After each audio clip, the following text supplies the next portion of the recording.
যারা ধর্মকে কেন্দ্র করে ব্যবসা করেন, সব আলেম না, এক শ্রেণীর আলেম, একটা গোষ্ঠীর আলেম, একটা মতাদর্শের আলেম, তাহারা বর্তমান সময়ে একটি খুব জঘন্য মিথ্যাচার করতেছে।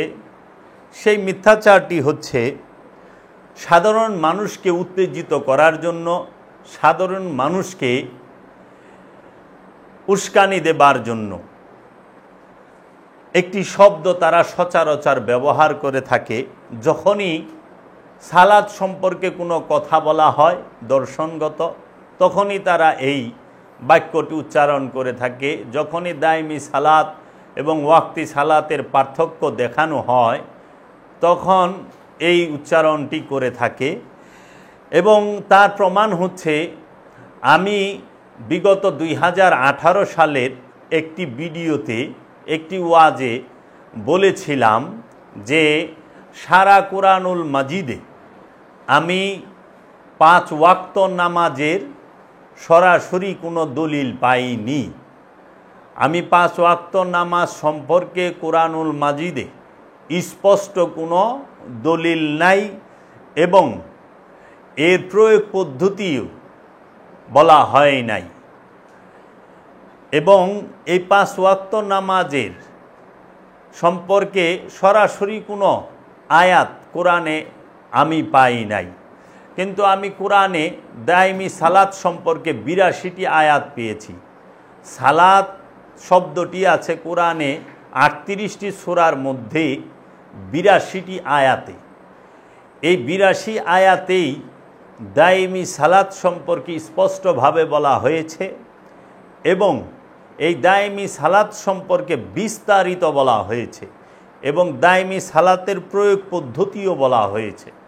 এখন এই দায়মি সালাতের প্রয়োগ পদ্ধতি কোরআনুল মাজিদে স্পষ্ট বলে দেওয়ার পরেও কোরআনুল মাজিদে 70 নম্বর সূরা মারিজের 23 নম্বর আয়াতে বলা হয়েছে, আল্লাযীনা হুম আলা সালাতিহিম দায়মুনা। এখন আমার বিশেষ যে আলোচনার পর্ব সেইটি হচ্ছে এই যে মোল্লা মুন্সিরা যারা এই অপপ্রচার, মিথ্যাচার, কাজ্জাবের দল যে মিথ্যা বলল যে 5 ওয়াক্ত নামাজের কথা কোরআনে আছে, তারা যে দলিল দেখায় সেইটি হুবহু নয়, তাদের মন গড়া এবং মিল নাই। আমি এখন তার প্রমাণ আপনাদেরকে দেখাবো। তাহারা সালাতের 5 ওয়াক্ত নামাজের দলিল দেয়। আমার বিরুদ্ধে রাহে ইসলাম নামে একটি চ্যানেলের মৌলবী ভিডিও করেছে, মুফতি সাদ্দাম হোসেন এবং আরও অনেকে। এবং আমি একজন ওহাবি সুন্নিরে পাইছি, ওহাবি চুন্নি, এটা আমাদের আলাউদ্দিন জেহাদি, উনি 5 ওয়াক্ত নামাজ সম্পর্কেও উনি অনেক দলিল দিলেন। উনি তো অনেক পড়নেওয়ালা মানুষ, জাননেওয়ালা মানুষ। এখন উনি নিজে জানে না, কিন্তু ওইটা লইয়া ঠেলাঠেলি করব। তাহারা দেখলাম নামাজ 5 ওয়াক্ত নামাজের দলিল দিল। আমাদের সমাজে প্রচলিত যে মৌলবী মুন্সি মৌলানা সাহেবরা এবং মুফতি সাহেবরা এবং মসজিদের ইমাম সাহেবরা 5 ওয়াক্ত নামাজের দলিল হিসেবে কোরআন থেকে যে আয়াতগুলো পেশ করেন, তাহা আমি এখন তুলে ধরব আপনাদের সামনে। তাহারা তুলে ধরেন 9 নম্বর সূরা তওবার 119 নম্বর আয়াত 5 ওয়াক্ত নামাজের দলিল হিসেবে, এবং 17 নম্বর সূরা বনি ইসরাইলের 78 নম্বর আয়াত, এবং 24 নম্বর সূরা নূরের 58 নম্বর আয়াত, এবং 30 নম্বর সূরা রুমের 17 ও 18 নম্বর আয়াত। এই 5টি আয়াত তারা তুলে ধরেন কি 5 ওয়াক্ত নামাজের দলিল হিসাবে। এখন দেখেন, আমি আপনাদের সামনে সর্বপ্রথম এই মাওলানা আশরাফ আলী থানভী সাহেবের কোরআনের অনুবাদ থেকে আমি এখন আপনাদেরকে পড়ে শোনাবো। এবং আমার হাতে আছে কোরআনুল করিম প্রফেসর ডক্টর মোহাম্মদ মুজিবুর রহমান সাহেবের, অধ্যাপক খোমা আব্দুর রাজ্জাক সাহেবের এই কোরআনের অনুবাদ থেকে। দেখেন ওনারা কি অনুবাদ করছে, এবং আমি ইসলামিক ফাউন্ডেশনের কোরআনের অনুবাদ থেকেও দেখাবো, আপনারা একটু দেখেন। 9 নম্বর সূরা তওবার 119 নম্বর আয়াতে আল্লাহ রাব্বুল আলামিন বলেছেন, ইয়া আইয়ুহাল্লাযীনা আমানুত্তাকুল্লাহ ওয়া কুনু মা'আস সাদিকিন।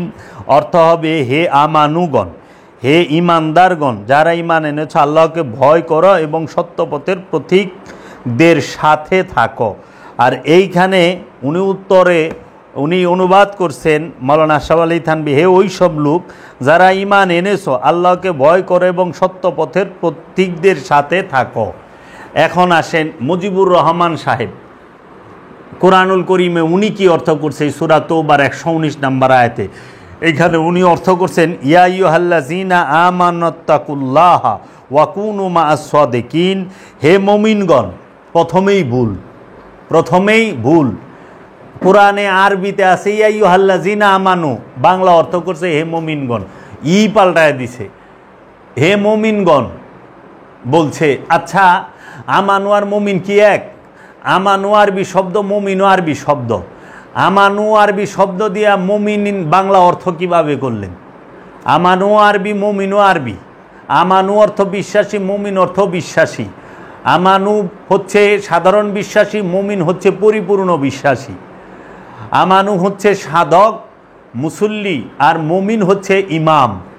তো এখন কি বলছে এখানে, হে মুমিনগণ, তোমরা আল্লাহর তাকওয়া অবলম্বন করো এবং সত্যবাদীদের সাথে থাকো। তাহলে মুমিন বাদে আর সত্যবাদী কারা? প্রশ্ন আসে না? এরা যে বললো, আল্লাহ বললো আমানু, সে সত্যবাদী না। আমানু লটর পটর ইবান। আমানুর মধ্যে শয়তান আছে দুর্বল রূপে, আমানু মিথ্যা বলে। এর জন্য আমানুকে বলছে হে আমানু, তোমরা কুনু মা'আস সাদিকিন, সত্যবাদীদের সঙ্গী হও। এই সাদিকিনদের ঊর্ধ্বের স্তর হলো মুমিন।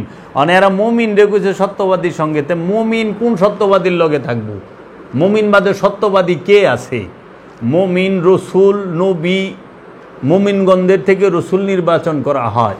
তাহলে আমার মাথায় ধরল না। আর এইখানে সালাতের কথা, এই আয়াতে সালাত শব্দটাই নাই, সালাত শব্দটাই নাই। তাহলে এটা কিভাবে 5 ওয়াক্ত নামাজের দলিল হইল? আচ্ছা, আমরা দেখি একটু এই ইসলামিক ফাউন্ডেশনের অনেক বড় বড় আলেম উলামায়ে কেরাম ওনারাও করছেন। এইটা হচ্ছে কোরআনুল করিম, হ্যাঁ, ইসলামিক ফাউন্ডেশন। দেখি ওনারা কি করছেন। ইয়া আইয়ুহাল্লাযীনা আমানুত্তাকুল্লাহা ওয়া কুনু মা'আস সাদিকিন, হে মুমিন, অর্থ করছে হে মুমিনগণ, তোমরা আল্লাহকে ভয় করো এবং সত্যবাদীদের অন্তর্ভুক্ত হও। মুমিনগণ সত্যবাদীর অন্তর্ভুক্ত হও, এটা আরও অ্যাডভান্স। এই কোরআনুল করিম ইসলামিক ফাউন্ডেশনের সূরা তওবার 119 নম্বর আয়াতে কোরআনে আরবিতে আছে ইয়া আইয়ুহাল্লাযীনা আমানুত্তাকুল্লাহা ওয়া কুনু মা'আস সাদিকিন, যে হে আমানুগণ, ঈমানদারগণ, তোমরা আল্লাহকে ভয় করো এবং সত্যবাদীদের সঙ্গী হও। সত্যবাদীদের সঙ্গী হও। আর ওনারা লিখছে, অর্থ করছে এখানে হে মুমিনগণ, তোমরা আল্লাহকে ভয় করো এবং সত্যবাদীদের অন্তর্ভুক্ত হও। তে মুমিন কি সত্যবাদী নয়? এই মোল্লারা কি খায়া এই অনুবাদ করছে আমার মাথায় ধরে না। আবার এদের নামের আশেপাশে বিরাট বড় বড় টাইটেল, এক চাঙ্গারি কইরা, টাইটেলের শেষ নাই। তো কাজেই এখন আমি আপনাদেরকে দেখাবো সৌদি আরবের মারিফুল কোরআন থেকে এই পবিত্র কোরআনুল করিম বাংলা অনুবাদ ও সংক্ষিপ্ত তাফসির।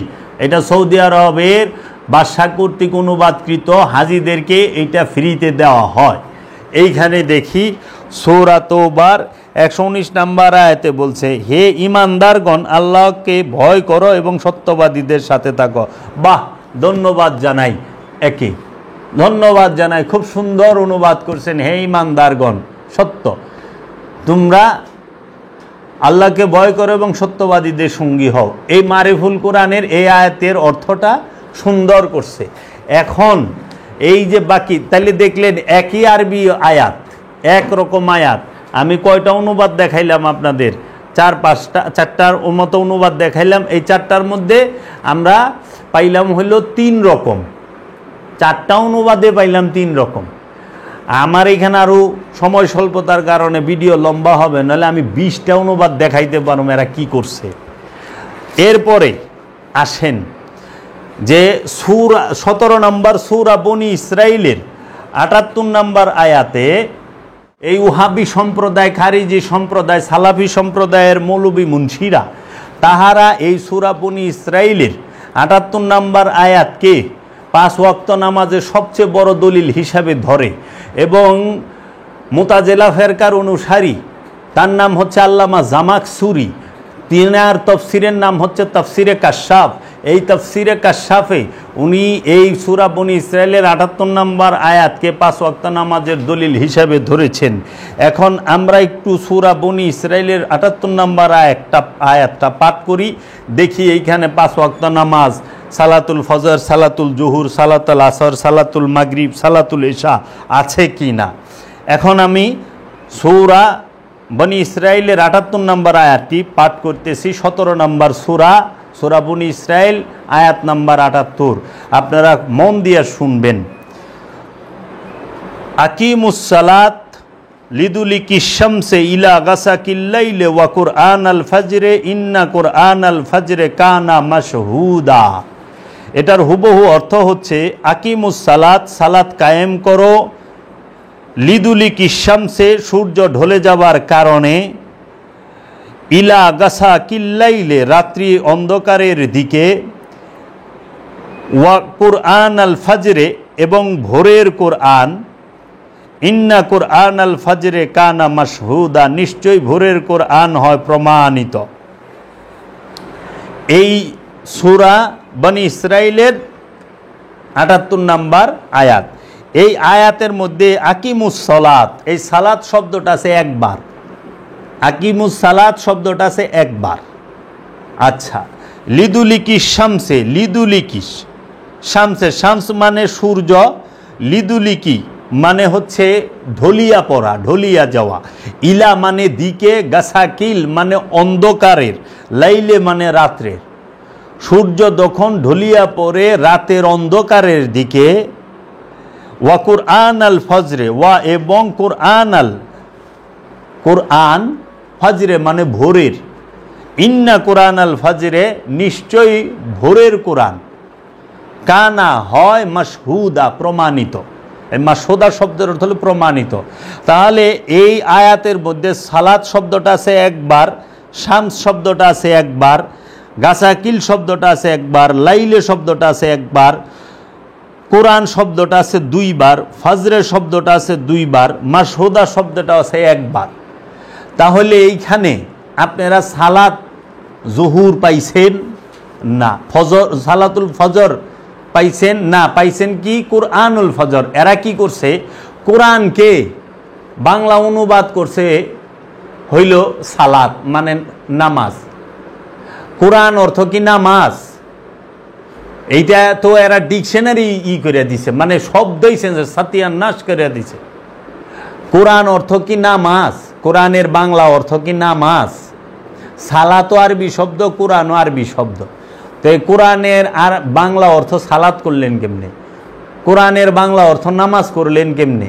এটা কি খোদার উপরে খোদাগিরি নয়? এটা কি বিশ্বাসঘাতকতা নয়? এটা কি আল্লাহর কালামের সাথে মোল্লার মত জুড়ে দেওয়া নয়? মৌলবী মুন্সি এবং এই মুহাদ্দিসগো মত জড়িয়ে দেওয়া নয়? আছে হইল আকিমুস সালাত লিদুলিকি শামসে ইজা গাসাকিল লাইলি কুরআন আল ফজরে ইন্না কুরআন আল ফজরে। ইন্না কুরআন আল ফজরে এটারে কইছে ফজরের নামাজ। ফজর অর্থ হলো ভোর, ভোরের নামাজ। তো সালাতুল ফজরে নাই, তো আছে কুরআন আল ফজরে, ভোরের কোরআন। তাহলে এখন দেখি আমরা কোন অনুবাদকারী কি করছে। এটা হলো মাওলানা আশরাফ আলী থানভী সাহেবের অনুবাদ। আচ্ছা, এটার মধ্যে সূরা বনী ইসরাইলের ৭৮ নম্বর আয়াতে বলছে, অর্থ করছে সূর্য ঢলে যাবার পর থেকে রাতের ঘন অন্ধকার পর্যন্ত নামাজ কায়েম করুন, আর কায়েম করুন ফজরের সালাত, নিশ্চয়ই ফজরের সালাত উপস্থিতির সময়। এই দেখেন, ফজরের সালাত, ফজরের সালাত, ফজরের সালাত। ফজরের বাংলাও করে নাই, আর কোরআনের বাংলা সালাত করে ছেড়ে দিছে। কোরআনও আরবি শব্দ, সালাতও আরবি শব্দ। আর এইখানে সালাত শব্দটাই নেই, একবার আছে। এইখানে এই আয়াতের অনুবাদে মাওলানা আশরাফ আলী থানভী সাহেব উনি সালাত শব্দটা করছে হইল 3 বার। আবার প্রথম যে বলছে আকিমুস সালাত লিদুলিকি শামসে, এই আকিমুস সালাতের বাংলা করছে নামাজ, আর ওইখানে কোরআনের বাংলা করে দিছে সালাত। মানে এক আয়াতের মধ্যে 3 রকম। এটা হলো উনার অনুবাদ, একটু পড়ে দেখবেন। তারপরে যে আমাদের অনেক ধর্মান্ধ দর্শক থাকে, যারা ঈশা গালিগালাজ করে, জীবনে কোরআন খুইলেও দেখে নাই। কয়টা কোরআনের অনুবাদ পড়ছেন জানা আছে কি? 10-15টা অনুবাদ পড়লে টের পাইবেন কোরআনের সত্যতা কোথায়। এক অনুবাদ পড়ে জীবনও কিছু বুঝবেন না, ওইটা যে কোনো এক ফেরকারটা প্রচার করবেন। আপনি নিজেই তো জানেন না আপনি কোন ফেরকার কোরআনের অনুবাদ পড়তেছেন, আপনার এইটা জানাই নাই। এইটাই তো চালাকি। অনুবাদকের আরেক নাম বিশ্বাসঘাতক। এটা ইউরোপের এক দার্শনিক বলছে যে অনুবাদকের আরেক নাম বিশ্বাসঘাতক। এখন এই যে মুজিবুর রহমান সাহেবের কোরআনুল করিম, উনি কি অনুবাদ করছে দেখি। বাংলা উনি এই সূরা বনী ইসরাইলের 78 নম্বর আয়াতের অনুবাদ করেছেন, যে আরবিতে আছে আকিমুস সালাত লিদুলিকি শামসি ইজা গাসাকিল লাইল ওয়া কুরআন আল ফজরে ইন্না কুরআন আল ফজরে কানা মাশহুদা। উনি অর্থ করছে সূর্য হেলে পড়ার সময় থেকে রাতের অন্ধকার পর্যন্ত সালাত কায়েম করো এবং ফজরের কোরআন, নিশ্চয়ই ফজরের কোরআন উপস্থিতির সময়। এই যে উনি ফজরের কোরআন রাখছে, উনি করছে কোরআন, মাওলানা আশরাফ আলী থানভী করছে ফজরের সালাত। এখন ইসলামিক ফাউন্ডেশনের মাওলানা সাহেবরা কি করছে সেটা একটু দেখি। এই সূরা বনী ইসরাইলে 78 নম্বর আয়াতে এই যে ইসলামিক ফাউন্ডেশন থেকে ছাপা কোরআনুল করিম, ওনারা করছে যে সূর্য হেলে পরিবার পর হইতে রাত্রি ঘন অন্ধকার পর্যন্ত সালাত কায়েম করিবে এবং কায়েম করিবে ফজরের সালাত, নিশ্চয়ই ফজরের সালাত উপস্থিতির সময়। এরা সালাত পাইল কই? একবার আছে সালাতের কথা, কোরআনের অনুবাদ করে দিছে বাংলায় সালাত। সালাত আরবি শব্দ, কোরআনও আরবি শব্দ। কোরআনের অর্থ পৃথিবীর কোনো ডিকশনারিতে সালাত নাই। সারা পৃথিবীর কোনো ডিকশনারিতে কোরআনের অর্থ সালাত দেখাই পারবো? কোরআন আর সালাত কি এক বিষয়? হ্যাঁ, সালাত হইলে আমানুর জন্য, আর কোরআন নাজিল হইল নবীর উপরে, রসুলের উপরে। তাহলে এই কোরআন রে সালাত বানায় ছিল। আর এইখানে এই আয়াতে 5 ওয়াক্ত নামাজের দলিল কই? এখানে ফজরের সালাত কই পাইলেন? এই আয়াতের মধ্যে জোহরের সালাত কই পাইলেন?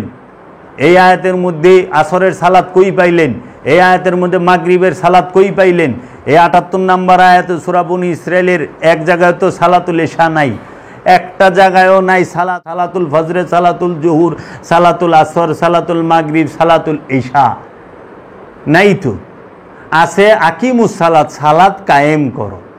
সূর্য ঢলিয়া পড়িবার আগে, সূর্য অন্ধকারে ঢলিয়া পড়ার আগে, এবং কি ইন্না কুরআন আল ফজরে, নিশ্চয় ভোরের কোরআন। এই ভোরের কোরআনই হয় প্রমাণিত। বাবা জাহাঙ্গীরের লিখিত কিতাব এবং বাণী পড়বেন, এই আয়াতের সর্বশ্রেষ্ঠ অনুবাদ এবং ব্যাখ্যা করেছেন বাবা জাহাঙ্গীর। আমি ইচ্ছা করলে এখানে করতে পারতাম, কিন্তু আমি এখানে করব না। আমি শুধু এই মুন্সি মৌলবীগো সত্যতাটা, সত্য কথা, এরা যে মিথ্যা বলে মাইক দিয়া, সেইটা দেখাচ্ছি।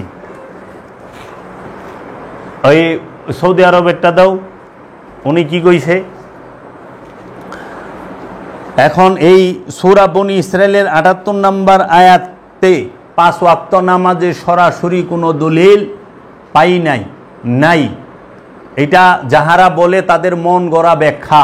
এই আয়াতে সরাসরি 5 ওয়াক্ত নামাজের দলিলের কথা নাই, এবং যাহারা করে তাহারা ভুল অনুবাদ করে। সবার আরবি ঠিক আছে, কিন্তু বাংলা অনুবাদে ভুল আছে, হুবহু করে নাই। এর জন্য আপনাদের আমন্ত্রণ রইল, আপনারা হুবহু অনুবাদ পড়ে দেখবেন যে আসল বিষয়টা কি। এবং আমি এখানে দেখাইলাম 3টা অনুবাদের মধ্যে 3 রকম অর্থ বাইরে গেল। এখন সূরা বনী ইসরাইলের এই হচ্ছে সৌদি আরবের মারিফুল কোরআন, সূরা বনী ইসরাইলের 78 নম্বর আয়াতে কি বলেছে দেখেন, যে সূর্য ঢলে পড়ার সময় থেকে রাত্রি অন্ধকার পর্যন্ত নামাজ কায়েম করুন এবং ফজরের কোরআন পাঠও, নিশ্চয়ই ফজরের কোরআন পাঠ মুখোমুখি হয়। এখানে আবার অন্যরকম, এটার সাথে কেউরই মিল নেই। এইখানে উনি এই সৌদি আরবের কোরআনুল করিম অনুবাদ করা হচ্ছে এই মারিফুল কোরআনে, যে সূর্য ঢলে পড়ার সময় থেকে রাত্রি অন্ধকার পর্যন্ত নামাজ কায়েম করুন এবং ফজরের কোরআন পাঠও নিশ্চয়ই ফজরের কোরআন পাঠ মুখোমুখি হয়। এই হইল অর্থ। তাহলে এক আরবি আয়াত সব কোরআনে একরকম, কিন্তু অর্থ একরকম, কেউটার সাথে কেউর মিল নাই, এক এক রকম। এইখানে আবার ওই যে কি ফজরের সালাত বানায় নাই, ভোরের কোরআন রে সালাত কি কোরআন আল ফজরে রে সালাতুল ফজরে বানায় নাই, কোরআনুল ফজরে রে সালাতুল ফজরে বানায় নাই, তাও অন্তত একটু আছে আর কি, চোখে পট্টি আছে।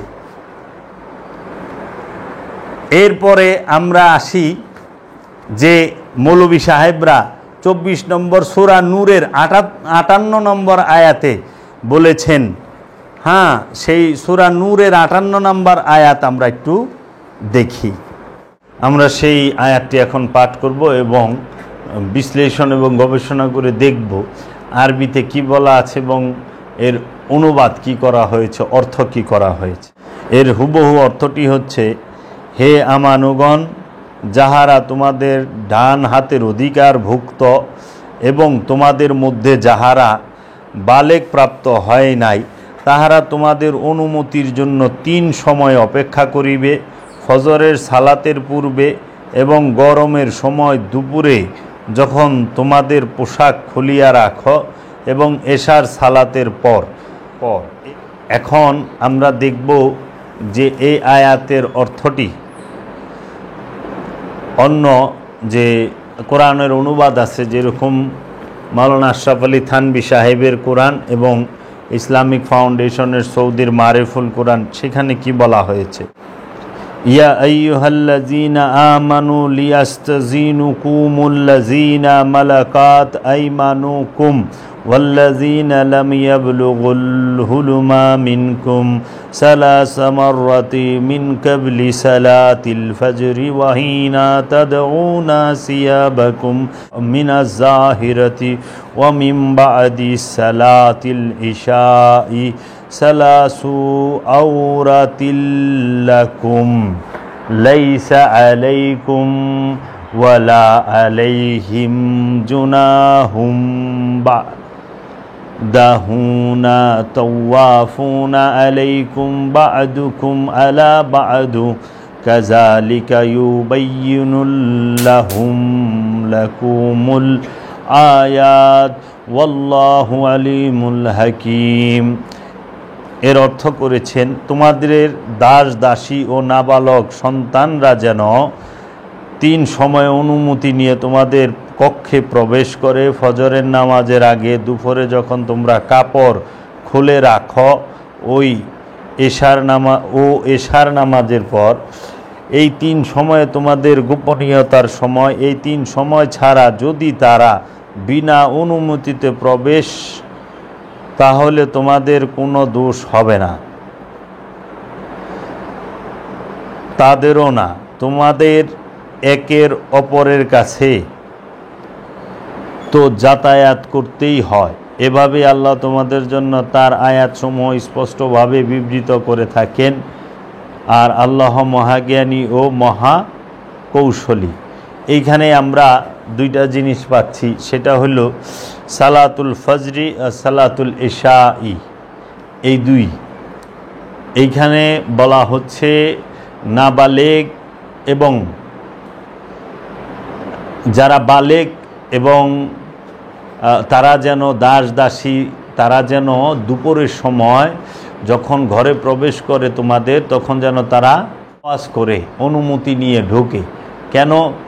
কারণ আজ থেকে 1400 বছর আগে আরবে অত্যন্ত গরমের মধ্যে আরবের মানুষের পক্ষে সম্ভব ছিল না যে তারা বস্ত্র পরিধান করে দুপুরবেলা থাকে, কারণ এত তাপমাত্রা। আপনারা কখনো 2022 সাল 23 সাল দিয়ে 570 কিংবা 630 মাইপেন না, এইটাই সবচেয়ে বড় ভুল হবে। কারণ ওই আমলে মানুষের ওই রকম বস্ত্রও ছিল না, বাসস্থানও ভালো ছিল না, খাদ্য ওইভাবে ছিল না, মানুষ সব দিকেই কষ্ট করছে। এর জন্য আমরা কোরআন হাদিসে সাহাবায়ে কেরাম এবং আরবের মরুবাসীর মানুষদের অনেক কষ্টের ঘটনা ইতিহাস আমরা জানি এবং পড়ি এবং শুনি। তো কাজেই এইখানে বলছে সালাতুল ফজরি, ভোরের সংযোগ এবং যোগাযোগ প্রচেষ্টা। এর জন্য সালাতুল এশাই, এখন এশার নামাজ মানে সন্ধ্যাকালীন, সন্ধ্যার পরে যে নামাজ হয় সেটা। তো এখন রাতের সালাত দুই টাইমই, মানে এই সংযোগ এবং যুগ প্রতিটা মুরিদের, প্রতিটা সাহাবীর, প্রতিটা শিষ্যের এই দুই টাইম অবশ্যই রবের জিকির ফিকির এবং সালাতে থাকতে হয়, সালাত করতে হয়।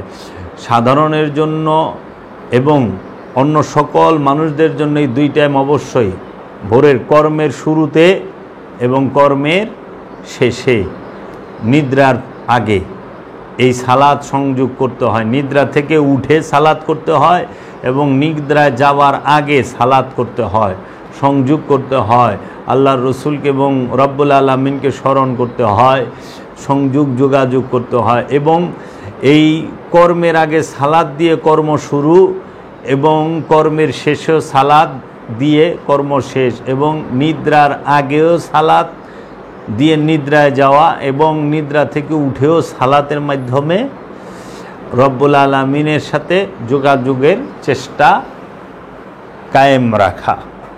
এখন আমরা দেখি যে ইসলামিক ফাউন্ডেশনের কোরআনুল করিমে ইনি কি অর্থ করছেন। এখানে আছে ইয়া আইয়ুহাল্লাযীনা আমানু, এখানে ওনারা মুমিনগণ করে রাখতেছে, হে মুমিনগণ তোমাদের মালিকানা দিন দাসীগণ এবং তোমাদের মধ্যে যাহারা বয়সপ্রাপ্ত হয় নাই তাহারা যেন তোমাদের কক্ষে প্রবেশ করিতে 3 সময়ে অনুমতি গ্রহণ করে, ফজরের সালাতের পূর্বে, দ্বিপ্রহরের যখন তোমরা তোমাদের পোশাক খুলিয়া রাখো তখন, এবং এশার সালাতের পর। এই 3 সময়ে তোমাদের গোপনীয়তার সময়। কারণ যখন মানুষ সালাতের অবস্থায় থাকে তখনও কারো কাছে অনুমতি ছাড়া প্রবেশ নিষেধ। যদি সালাতে থাকে চুপ করে থাকতে হবে। এবং যখন তারা কাপড় খুলে থাকে, এখানে স্পষ্ট বলা হচ্ছে দুপুরবেলা ওই সময়কার আরববাসী কাপড় খুলে বসে থাকতো, কারণ এত গরম ছিল যে শরীরে কাপড় রাখা সম্ভব হতো না। কারণ ওই সময় ঘরের ভিতরে এসি, ফ্যান এগুলা কিছুই ছিল না। ওই সময় খেজুর পাতার ছাউনি ছিল। তো কাজেই ওই সময় এত স্পেশাল বাড়িঘর কাহারই ছিল না। তাই এখন এইখানে বলতেছে এই 3 সময় ব্যতীত অন্য সময়ে বিনা অনুমতিতে প্রবেশ করলে তোমাদের জন্য এবং তাদের জন্য কোনো দোষ নাই। তোমাদের একে অপরের নিকট তো যাতায়াত করতেই হয়। এভাবে আল্লাহ তোমাদের নিকট তাহার নির্দেশ স্পষ্ট বিবৃত করেন। আল্লাহ সর্বজ্ঞ প্রজ্ঞাময়। এখানেও এই সালাতুল ফজর এবং এশার সালাত এবং ফজরের সালাতের কথাই উল্লেখ আছে। এখন এখানে আমরা 5 ওয়াক্ত নামাজের কথা পেলাম না। এই সকাল সন্ধ্যা এটা তো দায়েমির ভিতরেই আসে, এটা দায়েমি সালাতের ভিতরে, এটা ওয়াক্তি সালাতের ভিতরে গণ্য হয় না। কারণ দায়েমি সালাতের সব সময় যারা গুরুবাদী, যারা রসুলবাদী, যারা রসুলের অনুসরণ করে তারা সব সময় সকালে এবং সন্ধ্যায় 2 টাইম অবশ্যই আপন আপন রসুলের, আপন আপন মুর্শিদের মুরাকাবা, মুশাহেদা, ধ্যান তাদের সাথে সংযোগ এবং যোগাযোগ করে থাকেন। এরপরে আমরা দেখি প্রফেসর মুজিবুর রহমান স্যার উনি কি করেছেন, উনি কি লিখেছেন। প্রফেসর মুজিবুর রহমান স্যার উনি লিখেছেন সূরা রুমের 58, হে মুমিনগণ তোমাদের দাসীরা এবং তোমাদের মধ্যে যারা প্রাপ্ত বয়স্ক হয়নি তারা যেন 3 সময় তোমাদের কাছে অনুমতি গ্রহণ করে। ফজরের নামাজের পূর্বে, দুপুরের যখন তোমরা বস্ত্র খুলিয়া রাখো এবং এশার নামাজের পর। এই 3 সময় তোমাদের দেহ খোলার সময়। এই সময়ের পর তোমাদের ও তাদের জন্য কোনো দোষ নেই। তাদের একে অপরের কাছে তো যাতায়াত করতেই হয়, এমনভাবে আল্লাহ তোমাদের কাছে সুস্পষ্ট আয়াতসমূহ বিবৃত করেন। আল্লাহ সর্বজ্ঞ প্রজ্ঞাময়। এই যে দেখেন যে ফজরের নামাজের পূর্বে আরববাসী মরুবাসী তারা কাপড় খুলে থাকতো। আচ্ছা, এখন সৌদি আরবের মারিফুল কোরআনে কি বলা হচ্ছে? সূরা নূরের 58 নম্বর আয়াতে বলা হচ্ছে কি, হে মুমিনগণ, তোমাদের দাস দাসীরা এবং তোমাদের মধ্যে যারা প্রাপ্ত বয়স্ক হয়নি তারা যেন 3 সময় তোমাদের কাছে অনুমতি গ্রহণ করে। ফজরের নামাজের পূর্বে, দুপুরে যখন তোমরা বস্ত্র খুলে রাখো এবং এশার নামাজের পর, এই 3 সময়ে তোমাদের দেহ খোলার সময়। এই সময়ের পর তোমাদের ও তাদের জন্য কোনো দোষ নেই, তোমাদের একে অপরের কাছে তো যাতায়াত করতেই হয়। এমনিভাবে আল্লাহ তোমাদের কাছে স্পষ্ট আয়াতসমূহ বিব্রত করেন, আল্লাহ সর্বজ্ঞ প্রজ্ঞাময়।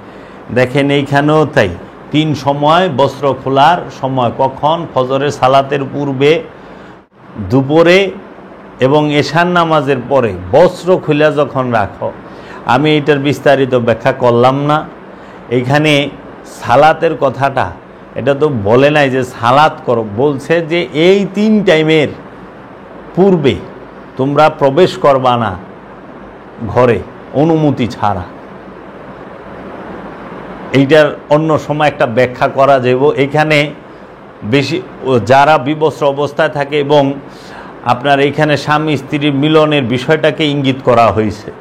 আমি সামান্য আপনাকে ইঙ্গিত হিসেবে দিলাম, কারণ যখন বস্ত্র খুলিয়া রাখো, কোথায়? ফজরের আগে, ফজরের সালাতের আগে, মধ্যবর্তী দিনের বেলায়, দুপুর বেলায়, মধ্যবর্তী এবং এশার সালাতের পরে বলতে আছে, এই 3 অবস্থায়। তো এইখানে সালাতের হুকুম দেয় নাই যে তোমরা আকিমুস সালাত, সালাতুল ফজরে, আকিমুস সালাত, সালাতুল জোহর, আকিমুস সালাত, সালাতুল আসর, সালাতুল মাগরিব, সালাতুল এশা। এখানে সালাতের হুকুমটা দেয় নাই, কিংবা সালাত সম্পর্কে ডিটেলস কিছু বলে নাই। এখানে বলছে কোন কোন সময়ে তুমি রুমে বিনা অনুমতিতে প্রবেশ করতে পারবা না। এখন আপনারাই বলেন যে মানুষ রুমে সালাত করতে হয় মসজিদে যায়, এনে তো এখানে মানে আসলে কোনোটারই মিল নাই যাদের কথা। কিন্তু এই আয়াতগুলো আসে দায়েমি সালাতের সাথে, দায়েমি সালাতের ভিতরে আসে। তো এইখানে 5 ওয়াক্ত নামাজের দলিল এই আয়াতেও 5 ওয়াক্তের কথা নাই, এবং যে কয়টা আয়াত আছে সবটির মিলে মিশেও 5 ওয়াক্তের দলিল আসবে না, ভুল অর্থ ছাড়া। এখন আমরা দেখব সূরা রুম, সূরা রুমের 17 ও 18 আয়াত। এখন আমরা বলবো যে মৌলভী সাহেব, মাওলানা সাহেবরা, যিনি একজন মুফতি মৌলানা সাদ্দাম হোসেন এবং আরও অন্যান্য আলেমরা যারা নাকি 5 ওয়াক্ত নামাজের দলিল হিসেবে 30 নম্বর সূরা রোমের 17 এবং 18 নম্বর আয়াতের দলিল দেন, সেই আয়াতটি আমরা পাঠ করে শোনাব। ফাসুবহানাল্লাহি হিনা তুমসুনা ওয়া হিনা তুসবিহুনা। এর অর্থ, হুবহু অর্থ হচ্ছে, সুতরাং তোমরা সন্ধ্যা ও সকালে আল্লাহর পবিত্র তথা তাসবিহ পাঠ করো, আল্লাহর পবিত্রতা তথা তাসবিহ পাঠ করো। আচ্ছা, এখানে দেখি তো 17 নম্বর আয়াতে সালাত শব্দটা আছে নাকি? কি ফাসুবহানাল্লাহি হিনা তুমসুনা ওয়া হিনা তুসবিহুনা। সুতরাং তোমরা সন্ধ্যায় ও সকালে আল্লাহর পবিত্রতা পাঠ করো। এই সারা কোরআনে আরবি আয়াতে আছে সুবহানাল্লাহি হিনা তুমসুনা ওয়া হিনা তুসবিহুনা। দেখেন তো এইখানে কি সালাত শব্দটা আছে আরবিতে? নাই। আচ্ছা, সালাতুল ফজর, সালাতুল জোহর, সালাতুল আসর, সালাতুল মাগরিব, সালাতুল এশা আছে এখানে? না। সূরা রোমের 17 নম্বর আয়াত, এখানে কি আছে? সুতরাং তোমরা সন্ধ্যা ও সকালে আল্লাহর পবিত্রতা পাঠ করো। তারপর 18 নম্বর আয়াতে বলা হচ্ছে ওয়াল্লাহুল হামদু ফিস সামাওয়াতি ওয়াল আরদি ওয়া আশিয়ান ওয়া হিনা তুজহিরুনা। এই সারা আয়াতে সালাত শব্দটা আছে নাই? সালাতুল ফজর, সালাতুল জুহুর, সালাতুল আসর, সালাতুল মাগরিব, সালাতুল ইশা, সালাতুল তাহাজ্জুদ, সালাতুল আছে নাই? তাহলে ওয়াল্লাহু হামদু এবং তাহার জন্য এই সকল প্রশংসা, ফিসসামাওয়াতে আকাশসমূহ, ওয়াল এবং আরদে পৃথিবীর, ওয়া এবং আশিয়ান রাতের বেলায়, ওয়াহিনা তুজহিরুনা এবং দুপুরের বেলায়। যে এই যে বিষয়টা, এই দুই আয়াতের এক আয়াতেও সালাত শব্দটাই নেই। এখন মুন্সি মৌলবীরা সূরা রুমের 17-18 নাম্বার আয়াত তারা 5 ওয়াক্ত নামাজের দলিল হিসাবে দাঁড় করায়। ওই যে এনে পাইছে রাতের বেলায় এবং দুপুরের বেলায়, আবিষ্কার করে দিবনি। এখন আমি অন্য অন্য অনুবাদ দেখে আমি এইটার অনুবাদটা দেখাইলাম কালান্দার বাবা জাহাঙ্গীর বাঈমান আল সুরেশ্বরীর লিখিত কুরআনুল মাজিদ থেকে, অনুবাদকৃত কুরআনুল মাজিদ থেকে। এখন আমি দেখাবো হচ্ছে আপনাকে এই কুরআনুল করিম বাংলা তাফসীর ডক্টর মুহাম্মদ মুজিবুর রহমান স্যারের কোরআন থেকে। এইখানে উনি বলতেছেন সূরা রুমের 17 এবং 18 নম্বর আয়াতে কি, অতএব তোমরা আল্লাহর পবিত্রতা ও মহিমা ঘোষণা করো যখন সন্ধ্যায় উপনীত হবে এবং সকালে উঠবে।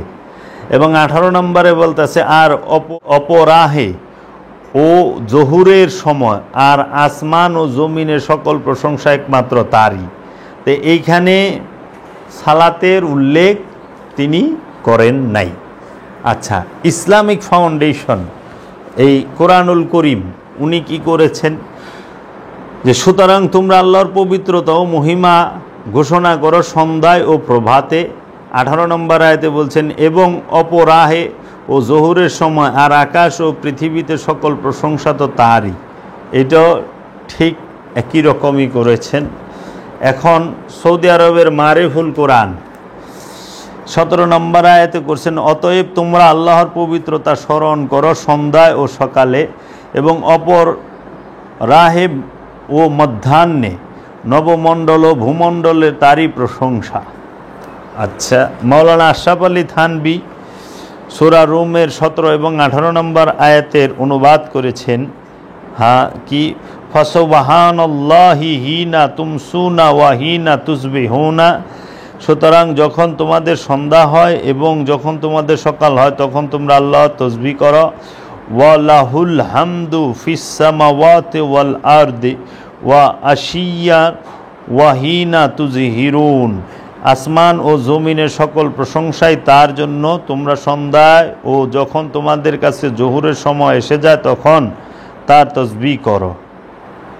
এই হচ্ছে যে আমাদের শ্রদ্ধেয় ওহাবি, সালাফি, খারিজি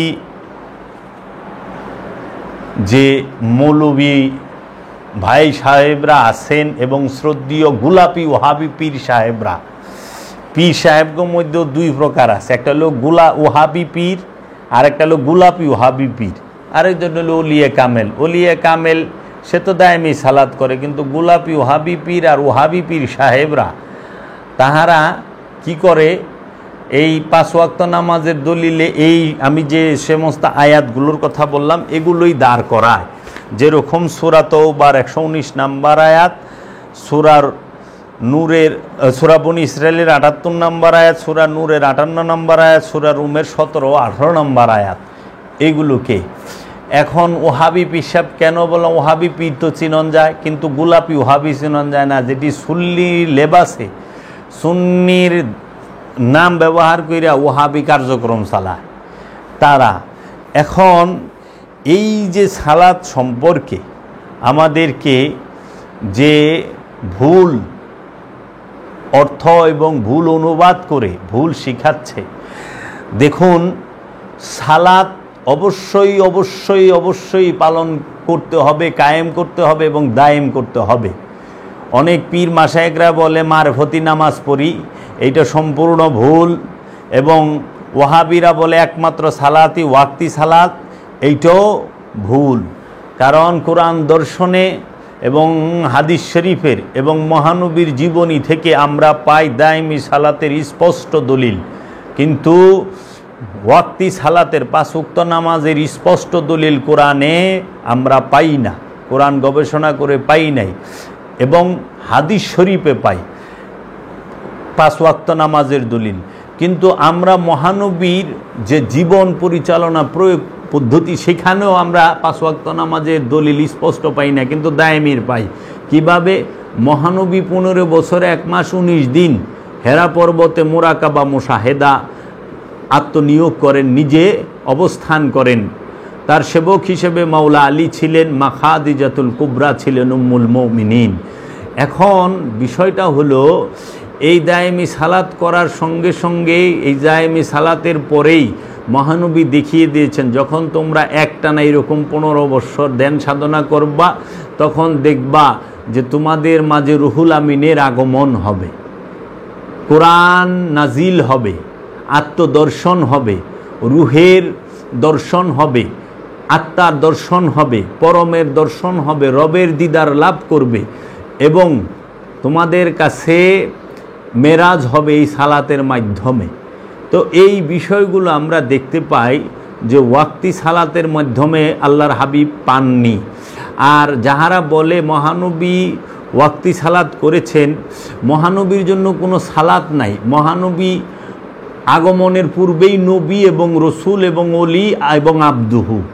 মহানবী সালাতের অনেক ঊর্ধ্বে। মহানবী সালাত শেখাবার জন্য আগমন করেছেন, সালাত করার জন্য না। মহানবীর উপরে সালাত ফরজ না, সালাত ফরজ হচ্ছে নবীদের উম্মতের উপরে, নবীর উপরে, রসুলের উপরে সালাত ফরজ না। সালাত ফরজ হলো নবীর উম্মতের উপরে, যারা নবীকে বিশ্বাস করছে, ঈমান আনছে, তাদের উপরে। এখন কথা হইল, মহানবী 15 বছর ধ্যান সাধনা করে এসে কিভাবে এই আনুষ্ঠানিকতার শিক্ষাটা দেন?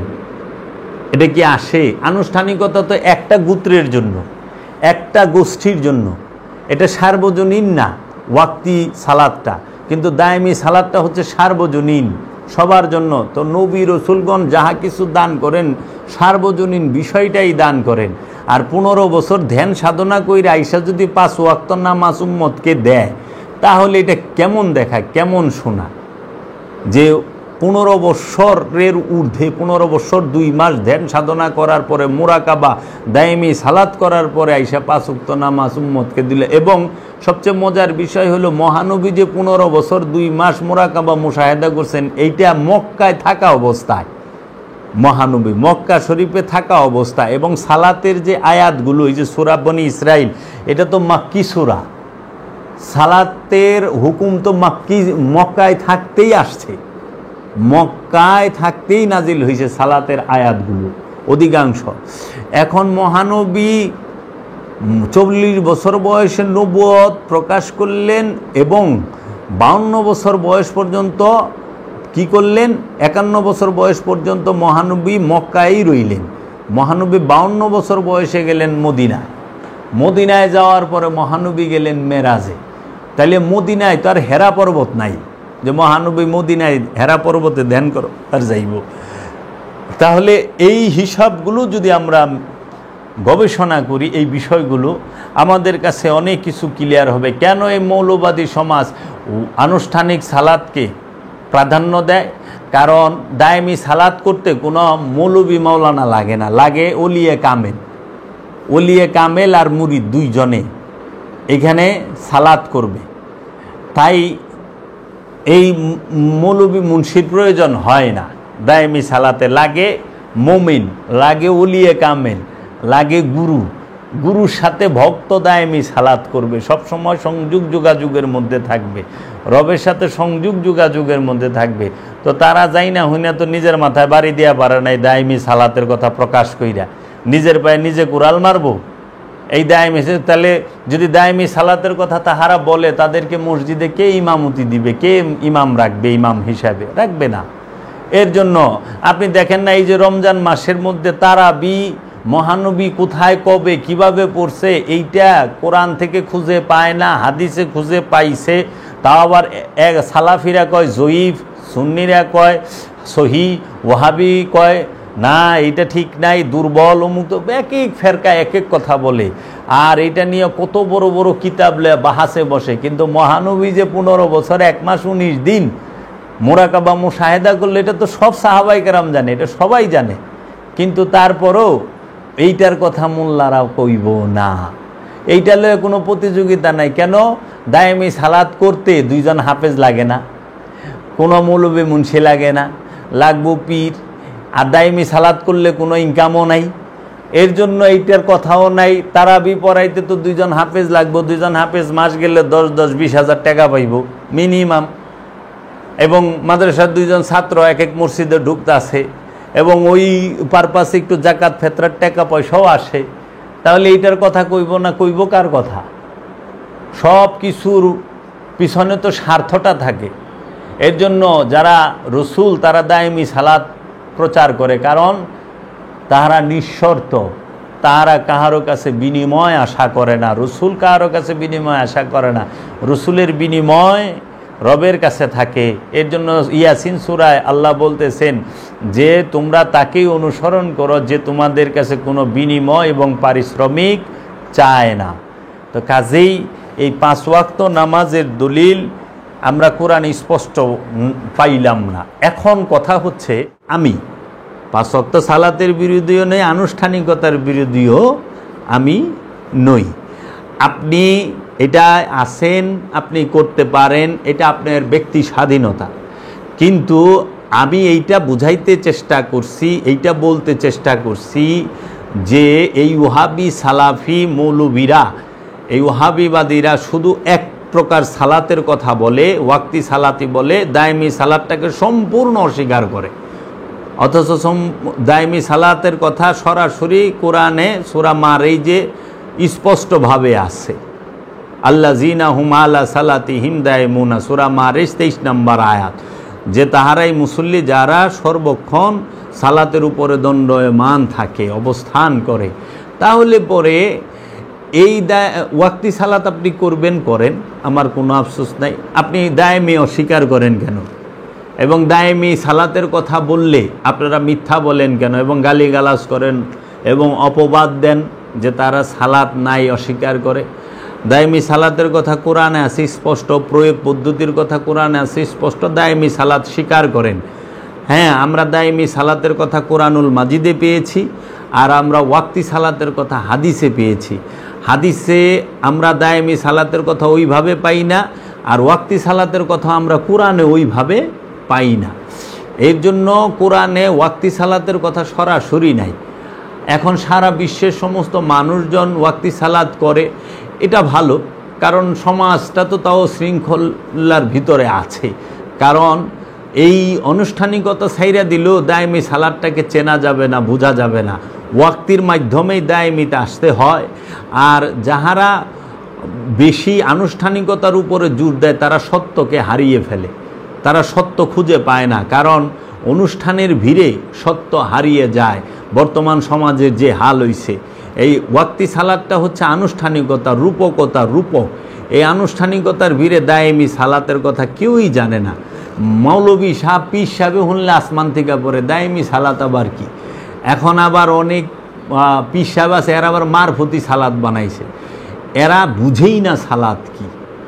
হ্যাঁ, তো কাজেই আমরা এইটুকু গ্যারান্টি বলতে পারি, বাবা জাহাঙ্গীর আমার দয়াল মুর্শিদ কেবলা কাবা, তিনি হচ্ছেন এই এশিয়া মহাদেশের মধ্যে সর্বশ্রেষ্ঠ একজন ইসলাম গবেষক। এই বাবা জাহাঙ্গীর এমনভাবে ইসলাম গবেষণা করেছেন, কোরআনের গবেষণা করেছেন। বাবা জাহাঙ্গীর কোরআনের অনুবাদ করেছেন, কোরআনে হুবহু অনুবাদ করেছেন, এবং কিছু ব্যাখ্যা লিখেছেন, এবং 28টি কিতাব লিখেছেন সুফিবাদের উপরে, এলমে তাসাউফের উপরে, মারেফতের উপরে। আপনারা এই কিতাবগুলো পড়ে দেখবেন যে সালাত সম্পর্কে সে বিস্তারিত লিখেছে। দায়েমি সালাত সম্পর্কে বাবা জাহাঙ্গীরের আগে কেউ বলতে পারে না। এই দায়েমি সালাতের কথা বাবা জাহাঙ্গীর বিস্তারিতভাবে 1968 সনেরও আগে কিতাব লিখেছেন, আজকে না, 1968 সনের আগে। তো কাজেই বাবা জাহাঙ্গীরের গবেষণা খুবই অসাধারণ এবং অতুলনীয়। যার তুলনা হয় না। আপনারা বাবা জাহাঙ্গীরের কিতাবগুলো পড়ে দেখবেন। আর যারা বর্তমানে এই ডাইন বাম দিয়ে শুধু বলতেছে ভাইরাল হওয়ার জন্য যে হ্যাঁ 5 ওয়াক্ত সালাতের কথা, নামাজের কথা নাই, এই সেই, এটি হলো ভাইরাল। তার কাছে সঠিক সমাধান নাই। যে বলে তার পীরের নিয়ে নাচে, তার পীরে নিজে 5 ওয়াক্ত নামাজ পড়ে, তাদের দরবারে মসজিদ বানায় লিছে, তাহলে তার মুখে এই কথা মানায়? কখনোই না। তো কাজেই আমরা ভাইরাল হবার জন্য না, আমরা কাউকে আঘাত করার জন্য না, আমি কাউকে আঘাত করবার জন্য না, আমি কারো বিশ্বাসের উপরে আঘাত করবার জন্য না, আমি শুধু এইটুক বলার চেষ্টা করেছি যে কোরআনুল মাজিদে যে বিষয়টা আছে সেই বিষয়টা আপনারা মানেন, আপনারা দায়মি সালাতটাও করেন, করে দেখেন না সত্য আপনার ভিতরে বীজ রূপে লুকায়িত। এই সত্যকে আপনি জাগ্রত করেন, পরপারে মুক্তি আপনার জন্য অপেক্ষা করছে। আপনি এই সত্যকে, কারণ সত্য বাহিরে থাকে না, সত্য থাকে আপন এই দেহের ভিতরে, নফসের নিকটে, কলবের মধ্যে। তো কাজেই আমরা যেন সত্য সাগর অবগাহন করতে পারি, সেই রহমত যেন মাওলা আমাদেরকে দান করেন। এবং আপনারা, বিশেষ করে আপনাদেরকে এই অনুরোধটুকু করি, আপনারা এই ধর্ম ব্যবসায়ী যে মৌলবীর দল, তাদের উস্কানিতে, তাদের কথায় আপনারা বিভ্রান্ত হবেন না। আপনারা, আমি কোরআনের সমস্ত আয়াতগুলো বলে দিয়েছি, দরকার হলে আরও ক্লিয়ার করে বলবো। আপনারা আগে কোরআন দেখেন, কোরআনটাকে গবেষণা করেন, কোরআনে যে বলেছি সত্যতা আছে কিনা সেটা আপনি একটা তফসির পইরা, একটা অনুবাদ পইরা কখনো মতামত পেশ করতে যায়েন না, ধরা খাইবেন। কেন? কারণ কোরআনের অনুবাদে যায়া অনেক গরমিল হয়েছে। আপনি মিনিমাম, আপনার প্রতি আহ্বান রইলে মিনিমাম আপনি 5 থেকে 7টা অনুবাদ পড়বেন। এই 5 থেকে 7টা অনুবাদ পড়েন, দেখবেন কত গরমিল হইয়া রয়েছে। যে আমানুরে মুমিন কইরা থুইছে, রুহেরে কোরআন কইরা থুইছে, কোরআনেরে নামাজ কইরা থুইছে, নামাজেরে বানায় থুইছে আরেক অর্থ, আবার বিশ্বাসরে বানায় থুইছে মৌতেরে বানায় থুইছে ইয়াকিন। মানে এলাহি কাণ্ড কারখানা, যেটা মাথাই ধরে না এরা কি করছে।